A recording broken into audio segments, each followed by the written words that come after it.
Hello and welcome to this week's episode of Ask the Instructor. My name is John Christman, and this show is brought to you by the Tampa School of Real Estate, where today we're talking about how to expand, which we talk about all the time on Ask the Instructor and State of Real Estate, but today we're giving a specific condition to this expansion, because the way it is you go about expanding during a recession is going to be completely different. Maybe not completely different, but it's going to be different than expanding during times where, you know, in the stock market, they call it a bear market versus a bull market. And I'm not talking just about real estate. I'm not talking just about the stock market. I'm not just talking about the crypto market. I'm not just talking about the gas market. I'm not just talking about inflation. I'm not just talking about government spending and stimulus and the Federal Reserve potentially increasing rates again. There's a lot of different factors. One of them, if we get down to, I don't even like to talk about the word recession. Because the reality is, and this is something we're going to be talking about on today's show specifically, is regardless of what's going on in the world, you can have your own economy. And your own economy can do something completely different than what happens in the rest of the world. And that's one of the keys to expansion during times of whether this is a recession or this is just economic uncertainty. I would say that we probably all could agree it's at least one of those two things. If there's tons of people, you look at the news, and look, I'm not a big person that's like, oh, go watch the news. Matter of fact, most of the news is scare tactics and fear mongering, and that's what I feel like a lot of people that are on YouTube or different social medias, whenever they talk about, oh, there's a financial storm coming, there's a financial hurricane or whatever, catchy thing it is that they're using. I don't take that angle, because the reality is, regardless of what happens in the rest of the world, again, you could have your own market, your own thing going on. And that's very important to the expansion. But at the same time, if you're already in real estate, today's episode is going to be especially important to help you key into some indicators that can be important for how you may want to adjust and position your business to be profitable regardless of what goes on in the real estate market. We're going to talk about how, if there is in fact a recession, if we're not already in one, if there is one coming, or what a recession even is. We're going to break that down and break down some different factors that are looked at that ultimately make this determination, and how this might impact you as a real estate professional. Or if you're not a real estate professional, how that might just impact the everyday person as well. There's a lot of different factors at play, and there's still a lot of things that could happen, but things happen very quickly in this day and age. So I'm super excited to share this information with you today. I find it very interesting myself, just because it gives you a significant advantage when it's not that you have a crystal ball and you know what's going to happen, but you could see the writing on the wall, as they say. You could kind of tell things are going this way, things are happening this way, and so this is how I want to adjust myself. If you go into Google News and search layoffs. Search layoffs in Google News, and you'll see a lot of layoffs happening across all different companies for all different reasons. And that's one of the factors we're going to be talking about today, so definitely stay tuned. We've got a great episode for you. I'm John Christman. You're watching State of Real Estate.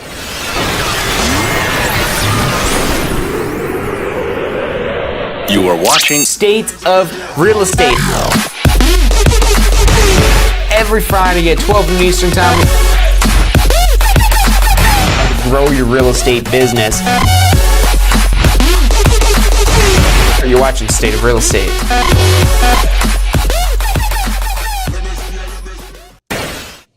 All right, hello and welcome back to this week's episode of Ask the Instructor. My name is John Christman. The show is brought to you by the Tampa School of Real Estate. I'm going to welcome in everybody tuning in online. We're broadcasting today on Facebook, on YouTube. We're trying to get the information out there, because whether this is economic uncertainty, recession, whatever is going on, and look, it might not be, there have been times when the world as a whole has been prospering. That the country, that there's tons of people in your field even prospering, and your economy might be in a recession of itself. And looking at what the government and different, finance, I don't know, whatever we call financial analysts would determine something as a recession, that might be something where you want to look at your growth over the last couple of years, your personal growth, to find out that despite what's going on in the world, maybe the world isn't in a recession, but maybe your economy is. So we're going to be dialing into some specifics on that. I'm getting the YouTube loaded up here right now because we are live on YouTube, we are live on Facebook, and we're also live at tampaschoolofrealestate.com. And if you want to make sure you don't miss any of these episodes, make sure you're subscribed at tampaschoolofrealestate.com because that way we'll actually get you emails out whenever it is that we have new shows going up. Again, the information is one of the key things you can do that you could use to safeguard yourself against anything that could happen, against any uncertainty that could be in your future. And this could be global uncertainty, or this could be your own personal uncertainties about the uncertainty of your future and your job security. You know, you see the articles and the stories of people getting laid off and whatnot, and it makes you wonder, well, what if that happened to me? You know, that's supposed to be the big benefit of most employee type of jobs, is the security. But that security is like getting a rug pulled out from underneath you when there's massive layoffs like this, especially when there's maybe more it is that you can do, but the organization is maybe just in a position where they're too big, where they can't afford to continue on. It's maybe too little too late. So a lot of that could be happening. And the things that are potentially alarming to me is when, especially like with inflation right now, where the Fed makes statements, the Federal Reserve, and we're going to talk more about them and what their role in is all this, but when they make statements such as that we underestimated or we got it wrong about inflation, there's a few different statements as it relates to that, and that's one of the driving factors. But the thing that's really been smoking it out, that everyday people, I don't care who you are, if you drive a car, and even if you drive a Tesla or some sort of electrical vehicle, you're at least laughing at the people who are paying the gas prices. But here's the thing, even if you drive an electric vehicle, your food doesn't. Everything it is that you purchase, that usually doesn't get there using electric transportation. So the people that are buying the gas directly, that have gas-powered vehicles, they're seeing that right there at the pump, those increases. And so that's something that energy is the big thing here that's squeezing a lot of people right now. And this is by no means a scientific graph that we've got up here. But I remember when gas prices were like below $1. Now that's not normal. And matter of fact, let's not have me draw a crude graph on here. Let's get the real deal. Let's head on to the internet and see what the internet has to say about this. Let's just look up some historical gas prices here.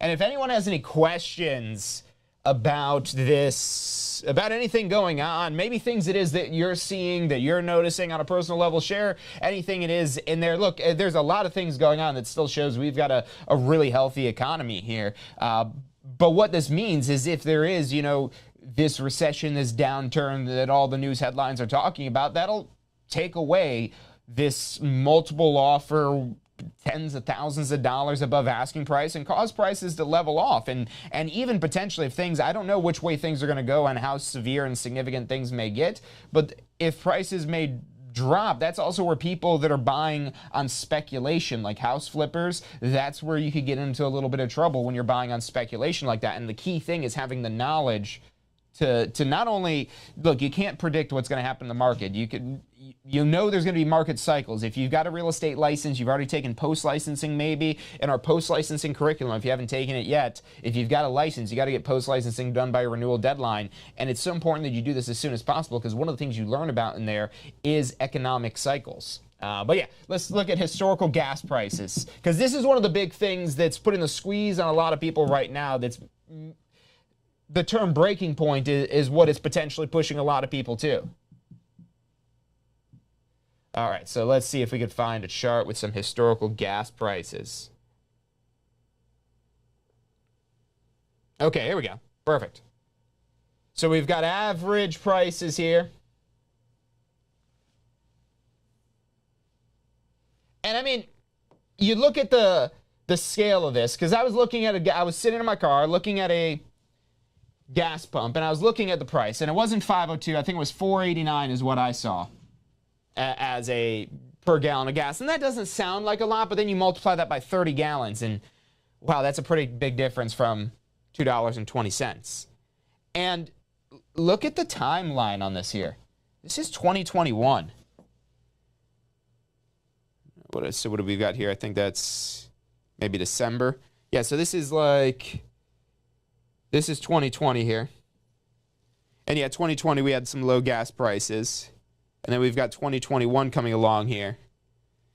But the point being, you can see all these recent increases that we have in gas prices. And so that's something that's affecting everyone. And again, even if you drive an electric vehicle, it's affecting your food. It's affecting the people involved in whatever it is whatever service you're buying, whatever product you're buying, it's all going to cost more as energy cost increases. Now, the energy that we're talking about here is specifically related to cars and gas there, but if this ripples out across all energy, again, this is going to make it where people have less money to spend on, and this is where all the money is going to be going.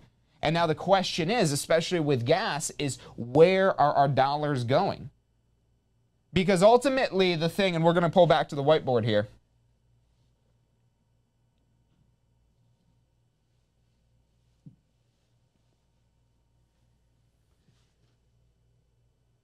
So if people have to spend more money on gas just to get to and from work, and you know, a lot of people might be working virtually, but a lot of people aren't, because there's a lot of jobs that cannot be done virtually. That's the reason why there's a lot of layoffs happening now. If you Google layoff and you look at the news articles, there's a lot of virtual type of jobs where the employers are basically saying, hey, come back to the office or we're making layoffs. And it's not just because they want people in the office there, it's because they need to make layoffs and they need to stick with their core best people. So people that are just getting by, people that have been coasting by, those are the people that when there's an economic downturn, you downturn with the economics. If you're not paying attention to this, which everyone tuning in here today, you're doing yourself a huge service because you're learning about what's going on. You're learning about how to put yourself in a position to where you don't have to go over the cliff. You don't have to go over Niagara Falls. Like, imagine this is what we're coasting along here, and here's Niagara Falls. Do you want to go over Niagara Falls with the rest of everything that's in the river? Or do you want to learn how to paddle your boat so you could go upstream? And the thing about economic uncertainty, it's all about the money circulating. So all about money circulating. The money circulates, we don't head towards that cliff. So, get rid of these scribbles here, try to make them a little clearer. So this is all circulating. And the circulation is pushing us away from this cliff. But the way we keep these engines going, circulating, is we have to be producing. We have to be producing economic activity. And so, you know, when that money goes to other countries, even to other states, we talk about Florida, and you'll see there's a lot of programs here just in Florida, of Fresh from Florida. This is a Florida business. There's all kinds of different Florida initiatives because Florida wants to keep their dollars in Florida. We don't even want them going to the other states unless they have to. We want our local people. At Tampa, we want the dollars circulating around Tampa because that's good for everyone here in Tampa.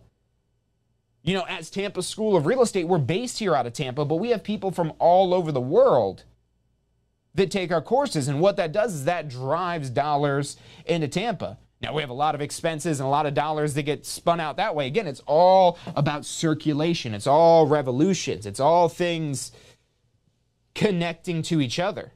And as these machines slow down, we move closer to Niagara Falls. But here's the thing, you could have a speedboat, because if you've got a speedboat, if you build yourself a speedboat, you're sitting in a boat here. You don't have to rely on the big motors of the economy driving everyone forward, because that's one of the things that's been pushing a lot of the growth. You know, all the stimulus payments that have gone out, that was an initiative of the government trying to rev things up. But what they did is they just filled with more water. They put more water in there and they were filling it from this way. But if these economic engines don't turn, all that water is going to be going over the cliff. And so you and your little boat here, let's see if, let's make the boat a different color. So it stands. Our sea of red. Probably should have picked blue for our Niagara Falls analogy. I didn't know I was going to the Niagara Falls analogy. Let me know how I'm doing on that one because I'm coming up with that one on the spot. Analogies are one of my specialties. That's why I teach people. But anyway, so let's say you got yourself a little motor here. Now you don't have to rely on the currents of the market, of the economy, when you have a motor, your own motor that you're in control of. You might work for a company, but maybe you're up here at the company and you don't have your hand on the motor and you're telling the boss, guys, maybe we should crank up the motor a little bit. Maybe we should speed up. And maybe everyone else is in the boat. They're just enjoying all the sights. Like, wow, look how pretty all the fast water looks. Look at all the sights and sounds. So maybe you need to jump ship. But if you jump ship, now you got to swim. Man, this is a perfect analogy. You got to jump ship and you've got to swim. You've got to swim. You got to hold on to some sort of rock and weave together some sort of boat of your own. Now, this might sound impossible. How am I going to do that while I'm falling down Niagara Falls here? But that's what it could feel like with economic uncertainty. You could feel like you're about to go over Niagara Falls here and you don't know what to do to move forward. Do you jump ship? Is that the smart move? You might see an island. Maybe you see an island of some people with some guy with a video that says, hey, come jump on our island over here. Get off that ship. You're going over the falls. Hop over. We'll throw you a lifeline. But here's the thing. You have to take that lifeline when you can still get to it. Because if you're about to go over and that lifeline is just barely out of reach, you're still going to go over. So what's important is that you develop a plan and you take action of not what you're going to do to respond to the market, not what you're going to do to expand to economics, but what you're going to do to put yourself in a situation so you don't have to respond to the economics. You might adjust your business a little bit, and one of the best ways to do this is having multiple flows of income. You look at any millionaire, any billionaire. We don't yet have a trillionaire, but I believe Elon Musk is supposed to be our first projected trillionaire. There's so much money out there. The government's literally crazy. That's part of the problem. There's more money than is being circulated and spent. Because when those currents start moving, again, we start falling over the falls. But what you could do to get yourself multiple engines, because what happens if maybe you're in a boat and you've got an engine, but what happens if that engine starts sputtering out on you? Are you going to be able to keep powering forward and staying away from the falls, or do you want to maybe figure out how you get a second engine?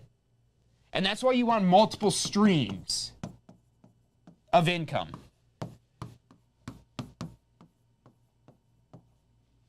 Multiple.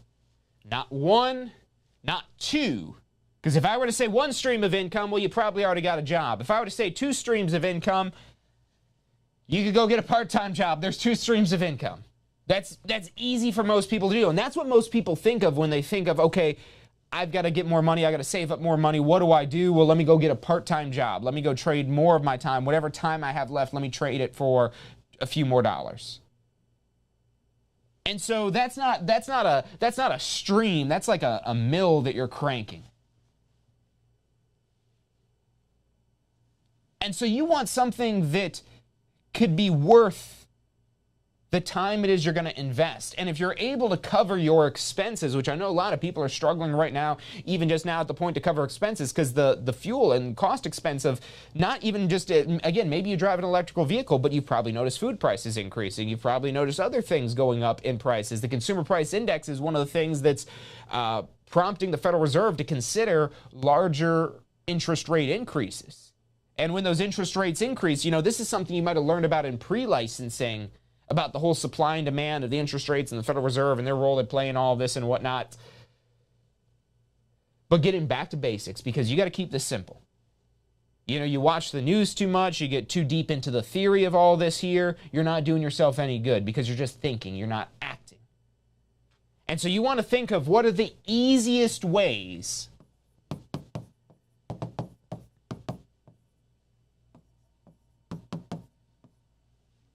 to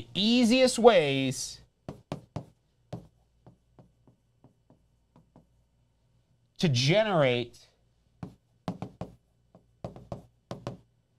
significant changes.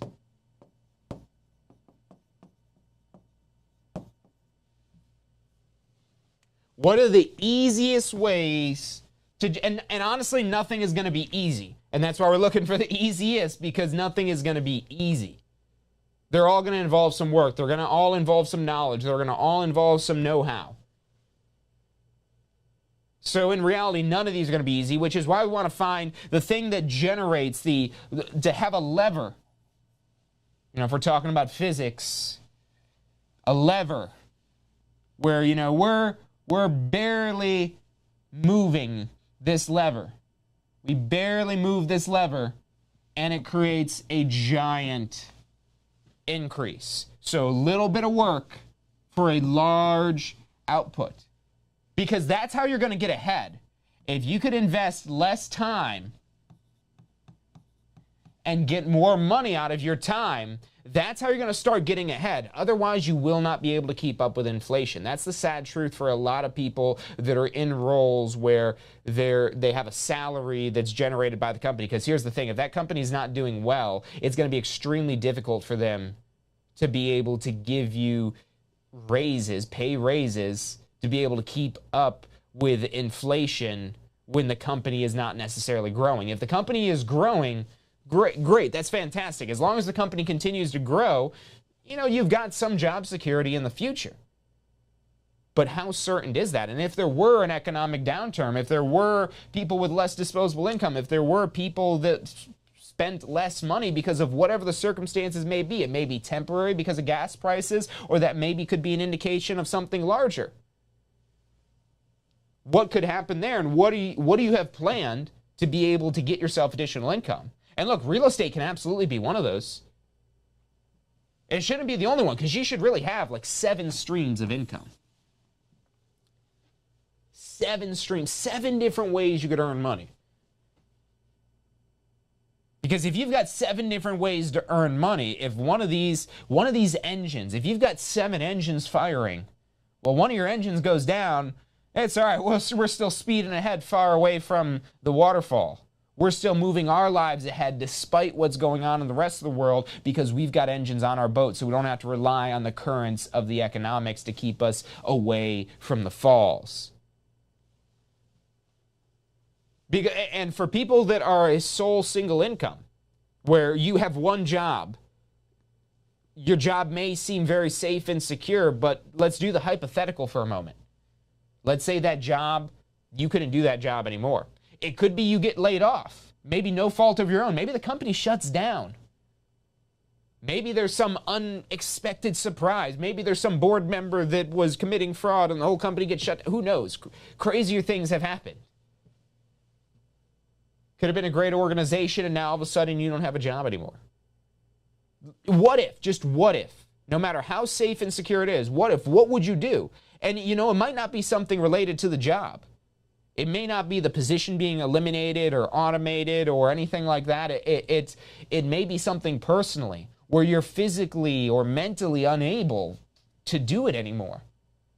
And you've got to terminate yourself from that job. That could be the best thing you ever do for yourself, is to terminate yourself from the job that's really holding you back. If it is, now look, if that job is all that is right for you, there are some people that they have no interest in running a business. And if you have no interest in running your own business, you won't be good at running your own business. You have to want to do it. If you want to have a successful business, and maybe not just for the fact of being a business person, but maybe because you want financial security and financial freedom really into the future. Not even just the security, because the security is a false sense of security a lot of times. So it shouldn't be the security, it should be the freedom, because when you have freedom, you don't have to worry about security when you have financial freedom. And the way you're going to do that is by finding ways that generate significant changes to your life with the least amount of input. So the least amount of input to generate the greatest amount of output. And again, if we look at money and time, if you think of a job, you're like, okay, what kind of job can I get that's going to pay me the most? Well, if you were here on with us, let's go to some questions on live here. Welcome in, Cynthia, over on YouTube, working for the school district and want to do real estate. And look, the school district, that's usually a pretty sure job. Most government jobs are usually a very secure job. Now, that doesn't mean it's guaranteed. But the thing with the more guaranteed the jobs are, and government types of positions are usually infamous for this, is having slow levels of advancement. And so we've had a lot of teachers, as well as all different types of first responders, firefighters, paramedics, police officers, sheriffs, you name it, almost anybody. We've had attorneys, architects, home builders. We've had different board executives from high-level real estate companies, actually even taking our in-person classes here. So we've had all kinds of people from all different walks of life getting their real estate license here. People that have been district managers for large Fortune 500 companies. So there's all kinds of people that have got into real estate, and it's the same concept. You might be doing well in that job, but because of the security that company provides, the shareholders, whoever they may be, whether this is a privately owned company or publicly owned company, the shareholders get paid first, essentially.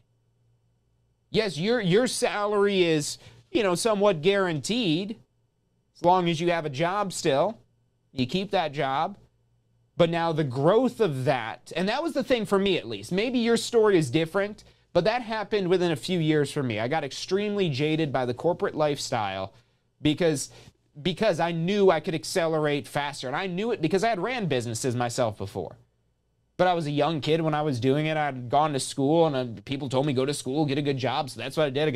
Went to school, got a good job. And I was like, well, this first year, I was like, oh, cool, I got this job. Awesome. Second year, oh, awesome. Yeah, it's still pretty good. Third year, what am I doing here? Fourth year, I got to get out of here. Fifth year, I'm basically exiting the company. And it happened quickly for me because, like I said, I knew the grass was greener. I was like, man, I see why people complain about their jobs. This kind of sucks. But at that point, I didn't have any businesses actively running. And so I was focused on going to school and getting a good job. I set the other things I was working on aside.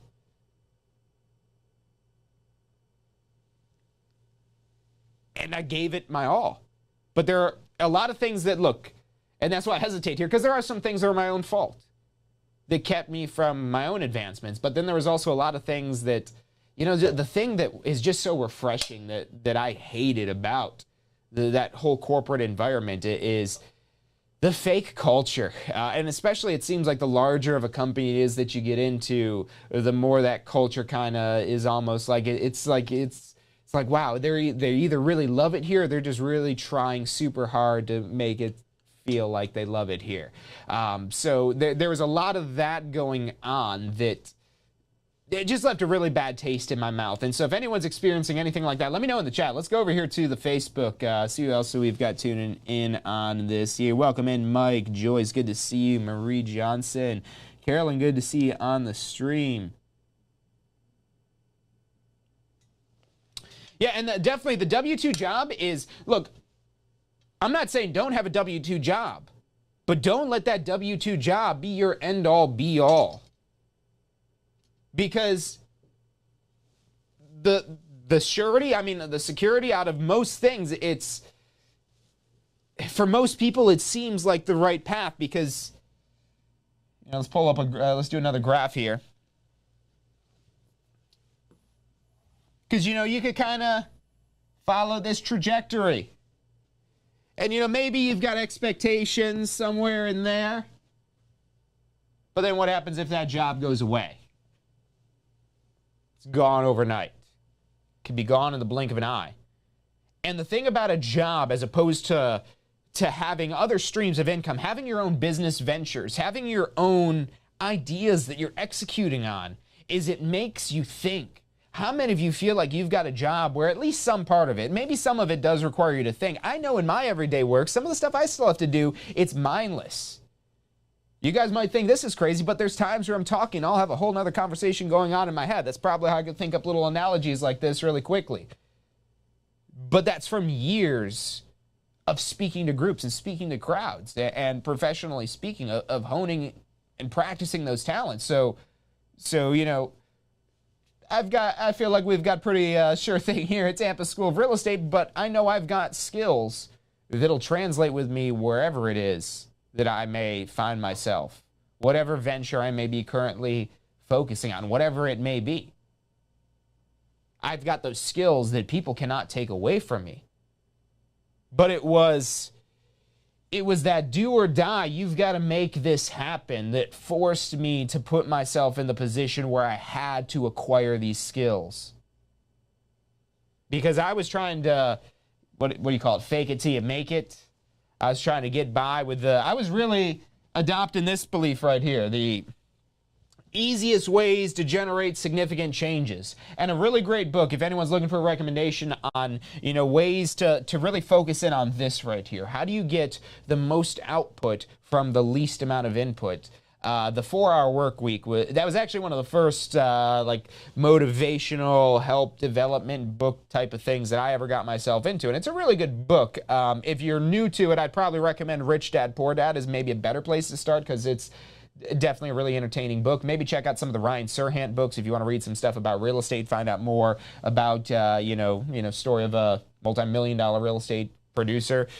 But the 4-Hour Work Week, getting back to this book, it's all about, efficiency. This whole concept right here. And I was a little caught up in that early on, where I didn't want to put the work in. I was looking for the easiest ways to generate the biggest outcome. And now today, where I am today, the concepts that I still remember from this book, because I read it probably 20, 30 times, and actually read it on top of listening to the Audible version many times. But there's so many concepts that I still use today. And it's not necessarily like then, especially because this was the first book I ever read, it was like the driving thought in my head for quite some time, until I really started to expand my thinking, started, following some other authors and finding additional content, going to seminars. I've spent thousands of dollars going to different seminars, to attending different trainings. I didn't even know how much it would add up until this point. I've probably spent more on that than I spent on my college education. And which one do you think has paid me off a lot more? Look, I'm not going to say I didn't learn some things in college, but the things that have created the most significant changes, because that's what we're looking for. We're not looking for good. We're not looking for little improvements. We're looking for this. That's what we're going for.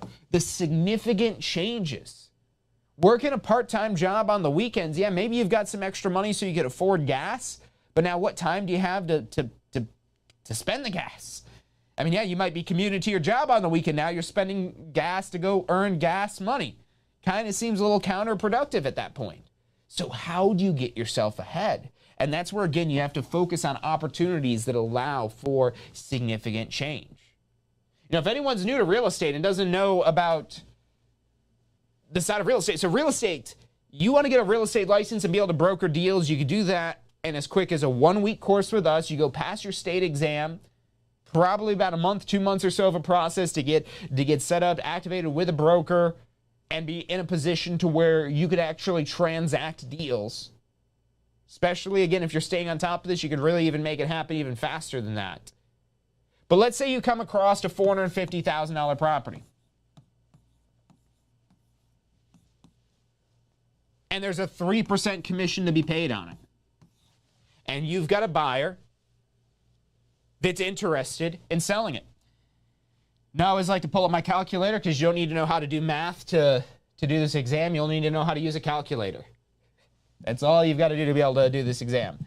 450,000 times 3%. And it's really memorizing the steps that you've got to go through to do this here. Pulling out the important info in the question, memorizing the steps you go through to do this here.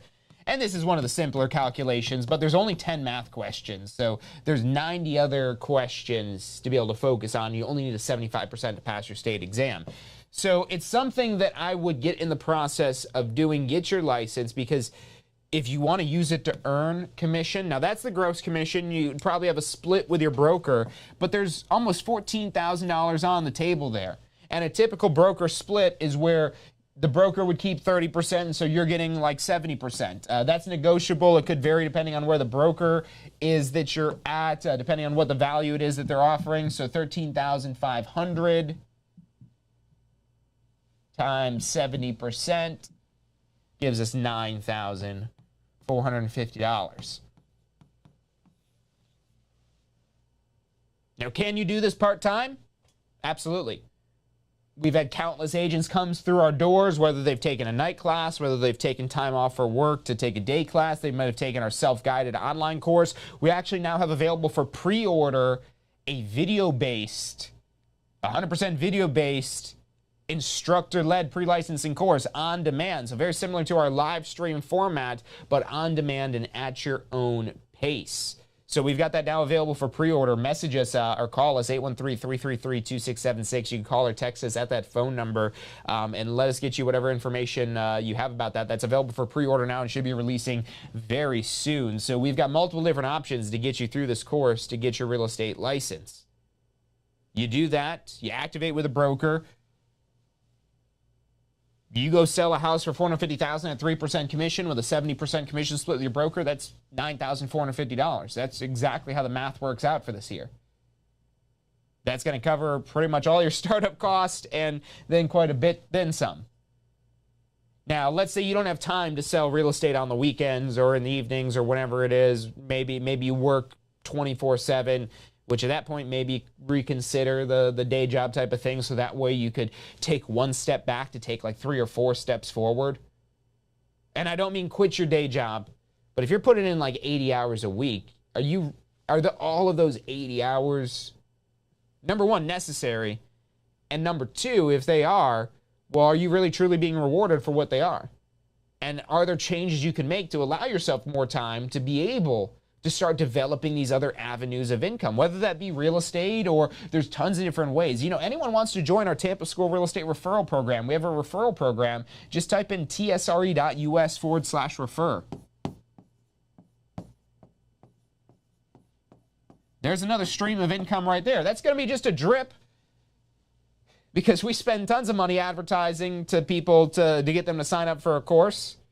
So I wouldn't make this into a business of itself, and this is a very low-level activity of just recommending. You get a little affiliate link, put it on your website. If you've got some sort of website and an email signature, hey, get your real estate license. You can join my team. Come join my broker. If your broker offers some sort of residual or referral or anything like that for referring agents, well, why don't you just earn some money as well for referring a course in addition to that? So you could do that. Tons of different referral programs like that you could join. Again, just little drips that you could get.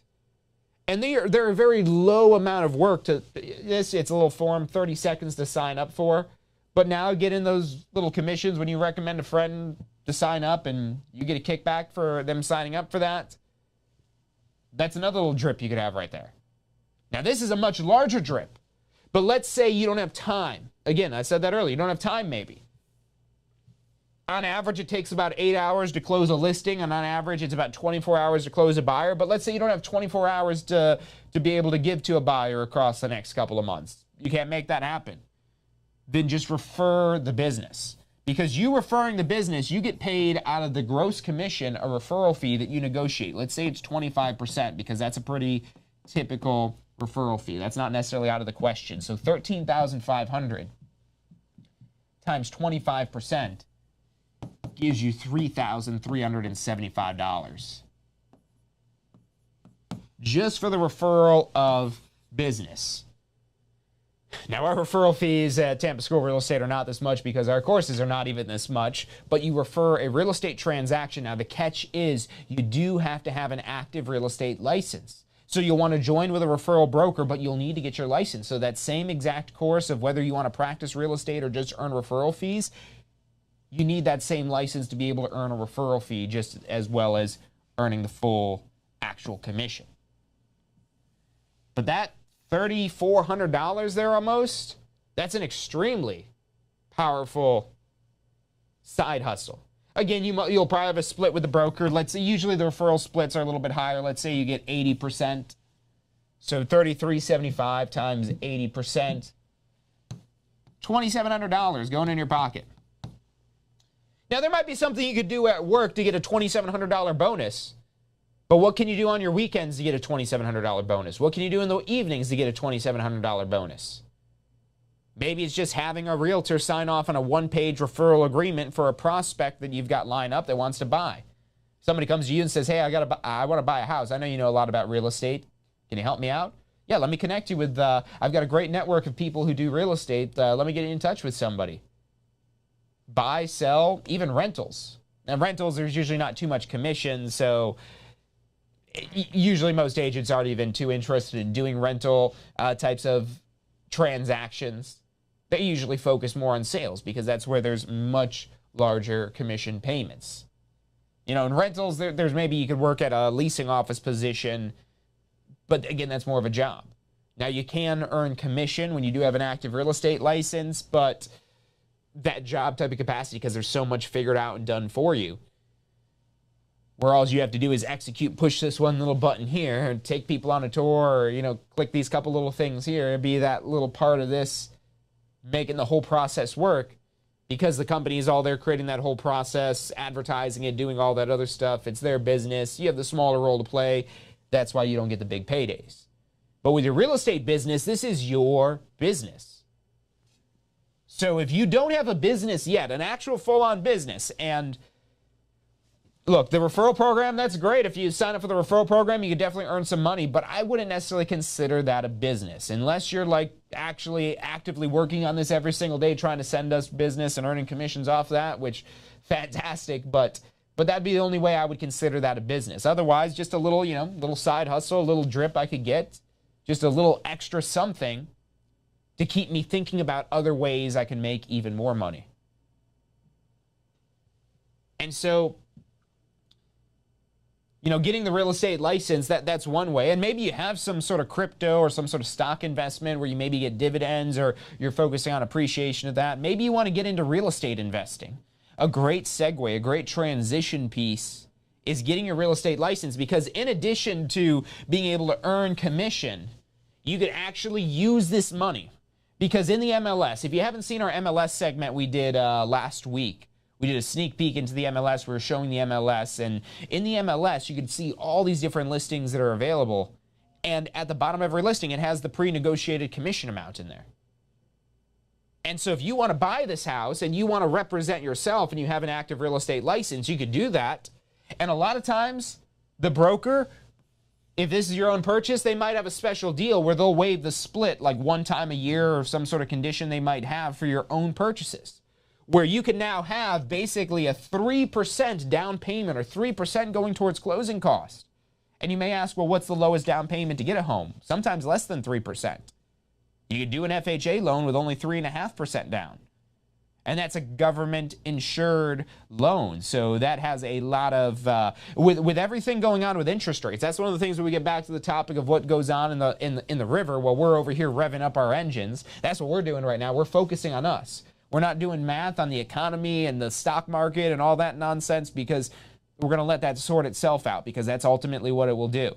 We could sit here and try to predict it all day, but it's going to do what it's going to do.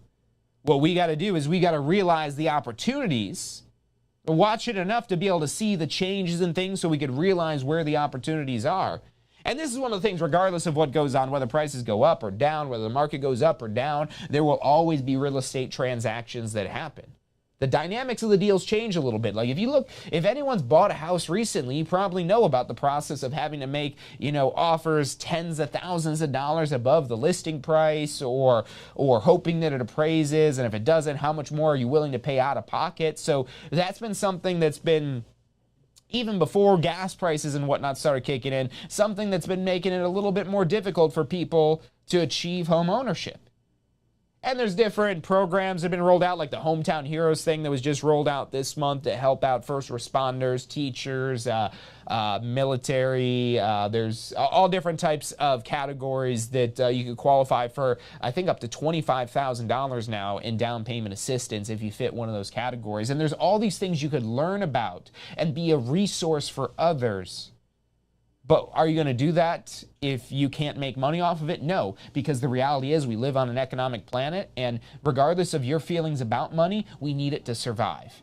You need it to pay the rent, to pay the mortgage, to pay for the gas, to pay for the electric, to pay for the water, to pay for the food, to pay for all these other things that we need on a daily basis to live, just to exist, let alone to live our best lives. So it's times like these where the people that sit around and wait to find out, well, that was a really entertaining talk that John gave today, but I don't know, is it really happening? Is there really, look, I don't know if this is a recession, if we're heading towards a recession, or, we get into what they even specifically outline as a recession. Or like, okay, well, what does that really mean for me individually as a person? And what it means is there's going to be a lot of people going over the falls. And the more people that go over the falls, the more likely we're all going to go over the falls.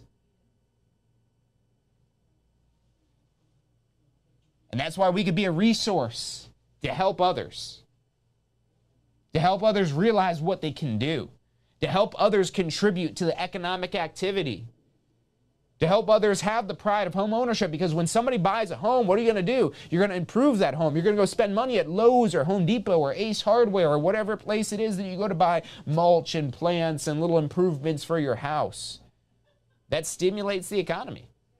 And the federal government knows that, and that's why they're doing a lot of things differently than when we're in the last big market buildup. Things are being done differently because they don't want the real estate market to crash. There's a lot of things at play that is making this more confusing than ever. But the thing that will still hold true is that if you sit around and wait long enough, if you just wait for life to happen to you, it's only time before you go over the falls. So don't wait for life to happen to you. Make life happen. Get your engines. Get multiple engines revved up, pushing you forward so you're not going over the falls. You don't have to worry about when the economic machine shut down or slow down or whatever goes down. You don't have to worry about that because you're building your own economy. You're driving yourself forward constantly. 2 points off, Joyce. Oh, that's rough. You'll get it, though. Yeah, and Joyce, you could absolutely do referrals while you're doing sales. That's actually a very smart strategy, as a matter of fact, because the reality is there's only so many hours in the day.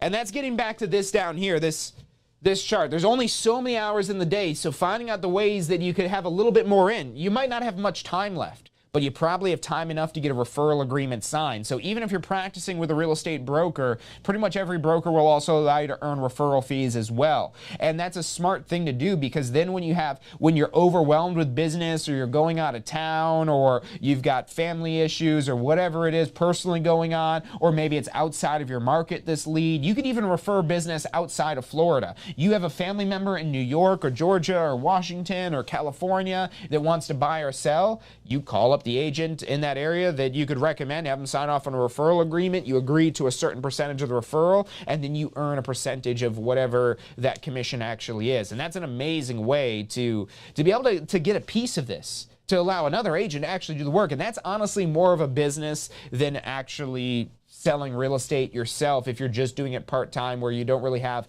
much of a business, you're just kind of hoping you could pull some things together. This could really be turned much more into a business. We've done some episodes recently on referrals as well, so definitely check those out there. But yeah, the referrals are huge, and most people, that's one of probably the best kept secrets about, about real estate, is referrals. Because the referrals, anywhere in the world, unless it's illegal, I've yet to find any country or state, though, that doesn't allow us to earn a referral fee. Florida law says it's okay as long as it's okay wherever it is there. And so all they got to do now is just kick the money back here to your brokerage. Your broker then pays you your share of that referral, and you get paid for making a connection. So wherever it is, you have friends, family, that's a huge thing to take advantage of. That's something almost everybody could take advantage of, especially if you're a well-networked person. What are you doing? Get your real estate license, get through it, do what Joyce is doing, and put your head down and get it done against all odds. If you've already taken the exam, I know that there's, and look, I'm not going to ask for people to volunteer, But statewide, the Florida Real Estate Commission publishes stats every month, and it's consistently like 50%. So half the people that take the state exam don't pass it the first time. And a large majority of those people don't go back to take it a second time. So if that's been you, if you got disappointed because you didn't pass that exam on the first try, don't worry about it. No one's going to know that unless you tell them. There's not even any way for me as a broker and FREC certified instructor to even look up that information. I've got all kinds of access to DBPR systems, but I can't look up how many times you've taken the exam. Nobody can. So no one's going to know. That's 100% confidential. So take that exam as many times as you need to. Get it done, get the license, and make sure it doesn't lapse. Get your post-licensing done so that way you don't lose it. But definitely get in there, get it done. If you've already tried it once and you didn't pass the exam, don't let time get in the way. Get back in there, go take it again. If you need some help practicing, getting ready for it, we've got amazing study tools at passfirsttry.com. And if you have any questions, if you want to talk to one of our advisors about any of this more particular, any more specifically, maybe you have a plan for your real estate license that maybe you don't have a license yet, but you want to get a license and you've got some plans of how you could, make some money off of your friends in all over parts of the world or anything like that, talk to us, because sometimes it just takes talking to the right person who has the right information to get the right answers. If you feel like you've been frustrated, like almost like you're banging your head against the wall trying to get ahead, it might just require some minor adjustments. So call or text us, 813-333-2676. We've got an amazing team of licensed professionals to help you out and answer any questions you have and assist you in any way it is that they can. That's about all the time we've got for today. I want to thank you for tuning in, and don't forget to tune in on Friday for this week's episode of State of Real Estate. That's all for today. I'm John Chrismo, and the show's brought to you by the Tampa School of Real Estate.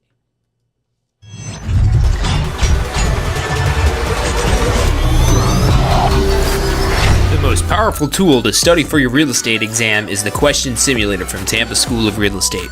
We've used our years of experience in preparing students for the Florida real estate exam to bring you the most powerful exam study tool available. In the Question Simulator, you'll be able to go directly to a particular unit so you can focus on the sections where you need the most practice. We have also included the percentages of each unit so you know which units are the most important for your real estate exam.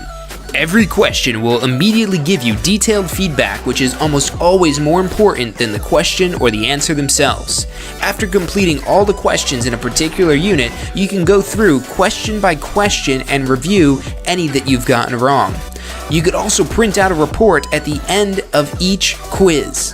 The Question Simulator from Tampa School of Real Estate is 100% mobile compatible, so you can practice with test questions anywhere you have your phone with you. Enroll now at questionsimulator.com and get ready to pass your exam.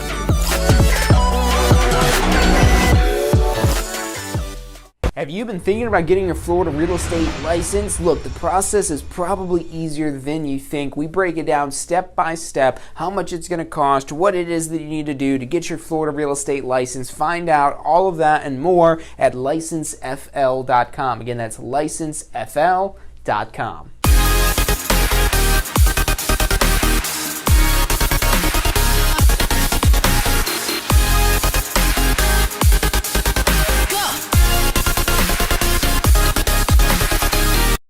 Are you studying for your Florida real estate exam? If you are, you need to check out our Pass First Try strategy. You're going to love this. It's 4 steps that we break down the process to study for your Florida real estate exam. So you're set up to pass your Florida real estate exam because that's what you're studying for, right? To pass your exam. It's 4 steps. Number 1, you learn the information. You've got to learn this to be able to pass the exam, but it doesn't stop at learning. Step 2, you've got to reinforce the basic, simple, key concepts. As you learn this information, keep reviewing the simple things. You don't need to know everything, but you got to review these basic key concepts. Step 3, you've got to test your knowledge. The exam's going to test your knowledge, so if you don't test your knowledge in advance, you won't find out if you know what you think you know until you take the exam. And then step 4 is be confident and prepared, because even if you know this material, you need to be confident that you know the material. Check out the full strategy at passfirsttry.com. That's passfirsttry.com.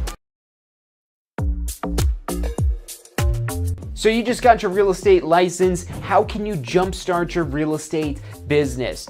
the number one thing you should do before you do anything else is post-licensing. Now look, this is already a requirement, so you're gonna have to do it anyways, but here's why you wanna do it early. The sooner you do post-licensing, the sooner you're gonna learn the real-world concepts in post-licensing that will help you create a business plan, that'll help you plan for your success in real estate. Post-licensing is all about real-world topics that are usable, that'll help you grow your real estate business. And at Tampa School of Real Estate, we have the best post-licensing courses around. Find out more about how post-licensing can help you jumpstart your real estate career. Go to postflorida.com.